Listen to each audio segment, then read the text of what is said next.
So this is B, the African mystic. I have a message to the pastors, the bishops, the fathers, the evangelists, the prophets, the singers. This is the message. Please, I beg you, stop giving people hopes that somehow the problems they are going through is because they don't believe in God. Or the problems they are going through is that God is testing their faith. People are getting tired day after day. They are dropping from the vehicle of religion because of the kind of promises, the kind of hopes you have been instilling in them. I saw a video on TikTok. Yeah, a lady was tearing the Bible and saying, I'm done with Christianity. I'm done with the religious beliefs. And I'm passing this message to all pastors, evangelists, apostles. Please, let us try to figure out how we can fix the problems of Africans, not to fix the problems of the imposters. The Americans have their own way of living.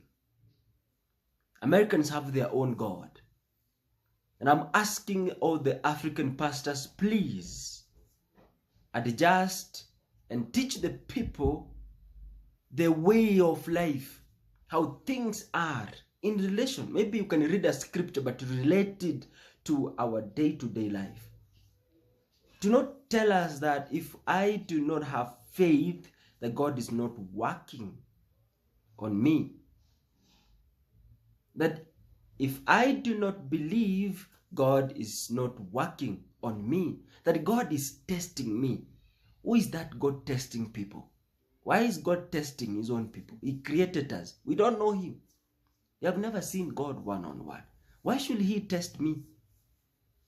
Why should he test me with the devil? And the devil has lived many years in the universe.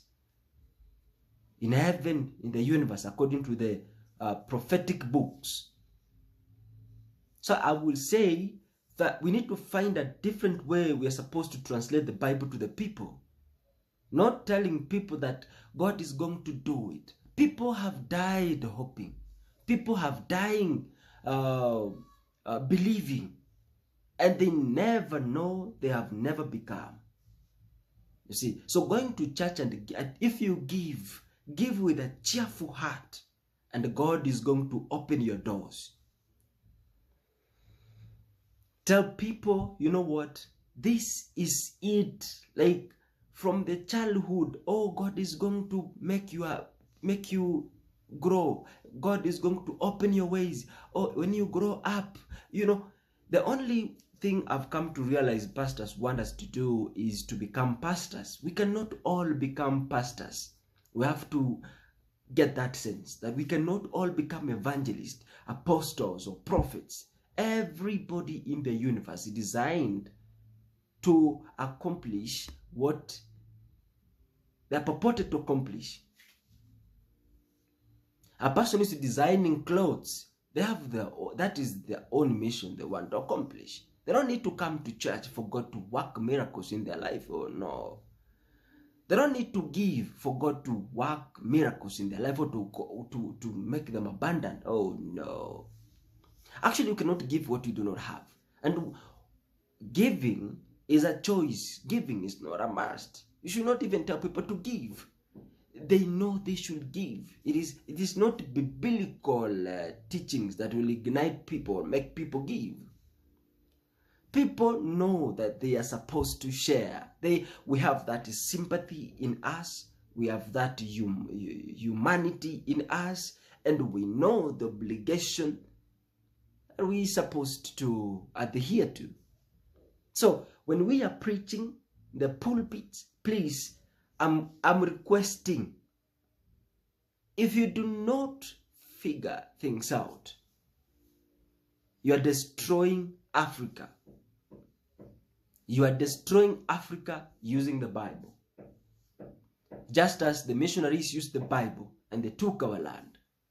And so you are being used by those very people to put people into more slumber so they cannot see the light. The Bible is not the light.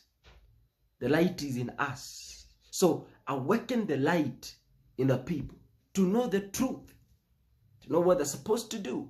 The church is being used by the politicians to deceive the people. So because we think that the church will make the right decision, so we follow the church. Because church, we have believed the church, this is the place where God dwells. Now people have come to realize that God does not dwell in church. You see? So please, this message goes to all Christians, all church leaders.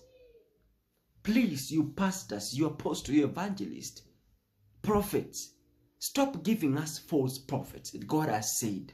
God has said. God is in people. People are supposed to be guided to realize the God in them. The kind of arguments we're bringing in the streets, discussing about Jesus, discussing about Muhammad, discussing about God, discussing about, religious beliefs and doctrines, is not helping us. That is not Africa's business. Africans are spiritualists and are blessed. They are prophets. They are leaders. This is the cradle of mankind. And therefore we are.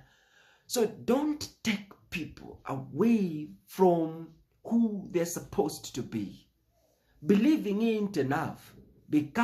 Knowing is enough. So knowing that missionaries came to deceive Africans and take their land is the first step to returning the power to Africans. And the church should speak about this. Because there's no difference between church. The person who goes to church is a citizen, is a leader, is a business person. So the church should be the archive of truth that disseminate this information of truth to the people who haven't gotten this information, to know how the game, it all started and what we're supposed to do. That will be the genesis of the Africa's economical, social, and even employment creation and development is concerned. That is the genesis. That's where all potentials are hidden. Pastors, this is B, the African mystic. Let us change the game for the benefit of Africa.